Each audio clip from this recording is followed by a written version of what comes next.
आपने कहा aqueous condition में है, तो मेथिलेमीन का अगर ऑर्डर है तो अपन को लगाना बेटा 2 डिग्री, 1 डिग्री, 3 डिग्री और अमोनिया, मतलब 213 याद रखो।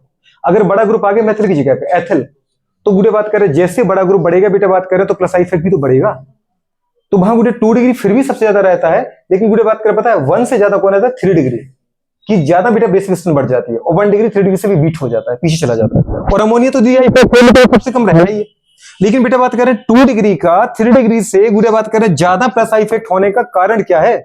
क्योंकि दीदी ये तो मुझे लग रहा है कि 2 डिग्री की ज्यादा है 1 डिग्री से, वहां तो मुझे कोई डाउट है ही नहीं, क्योंकि प्लस आई इफेक्ट 2 डिग्री में ज्यादा है, लेकिन 3 डिग्री से ज्यादा कैसे निकल गया?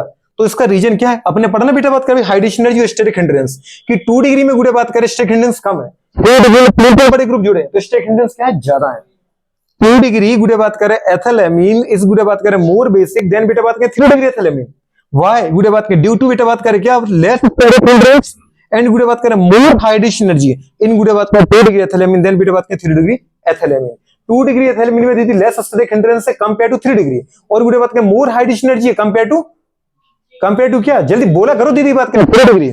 ये आपको याद रखना, ये असस रीजन में क्वेश्चन अगर बना तो क्वेश्चन गलत होना नहीं चाहिए, इसलिए पढ़ा रहा हूं क्योंकि जब आप एनसीईआरटी पढ़ो तो आपको इन चीजों पर फोकस करना है कि कोई चीज दीदी ज्यादा है, किसी का मेल्टिंग पॉइंट ज्यादा है, क्यों है? हाइड्रोजन बॉन्ड है वहां पे, पूरे बात करें मोर बॉन्ड फॉर्मेशन हो रहे, मोर एनर्जी लिबरेट हो रही, क्या कारण है? कारण अपन को चाहिए, समझ में आ रहा दोस्त? क्योंकि आप उठा के देखो दीदी बात के इस बार का पेपर, तो उसमें हर सब्जेक्ट में कम से कम 5 से लेकर गुड़े बात में 10 क्वेश्चन तक असस रीजन में पटकने लगा है, नहीं समझ पा रहे, नहीं तो फिर कम से कम 2 स्टेटमेंट दीदी बात का देता, असस रीजन नहीं पूछे तो स्टेटमेंट वाइज देने लगा, मतलब दोनों सही है, एक सही है एक गलत है, नहीं समझे इस तरीके से, तो गुड़े बात कर आपको स्टेटमेंट आना चाहिए, याद रहेगा बेटा। लेस स्टैटिक हिंड्रेंस और मोर हाइड्रोजन एनर्जी ऐसा बेटा बात का reason of more basic strength किसकी?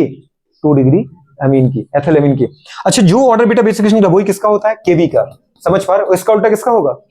पीकेबी का। अब आप मुझसे क्या कह रहे थे, बोलो जरा एक बार। हाइड्रोजन ज्यादा होती है, बिल्कुल होती है, लेकिन मेरे भाई आपने यहाँ पे देखने क्या है? बेसिक स्ट्रेंथ देखना है ना मेनली, तो मेनली तो अपन क्या देखेंगे? इलेक्ट्रॉन डेंसिटी देखेंगे ना, तो भाई वो तो आई इफेक्ट में बीट हो गया, ये तो जो स्टैटिक हिंड्रेंस है हाइड्रोजन एनर्जी वो तो सेकेंडरी फैक्टर है, मेन फैक्टर कौन है? I effect. पहले इलेक्ट्रॉन डेंसिटी हो तो सही देने लायक, आप उतने देने लायक हो ही नहीं, पहली बात मैं उस देने लायक हूं और फिर मैं ना दे पाऊं तो मुझे बताना पड़ेगा, तो आप मुझसे पूछ सकते थे कि सर 3 डिग्री तो सबसे ज्यादा इफेक्ट रख रहा है तो क्यों नहीं, इसलिए मैंने उसका रीजन बताया। अब ये तो तुम किसी बुद्धू इंसान से भी पूछो कि भाई 1 डिग्री की ज्यादा बेसिक क्यों नहीं, वो बोल देगा कि भाई साहब उसके पास आई इफेक्ट ही कहां है, 2 डिग्री के कंपेयर में 3 डिग्री कंपेयर उसका आई इफेक्ट क्या है? दीदी बात करे कम है, इसका मतलब दीदी बात करे वहां पे गुड़े बात करे कम है, इससे बेटा बहुत को लेस डोनेट करता है। आया समझ दोस्त की नहीं आया? नोट करो फटाफट फटाफट।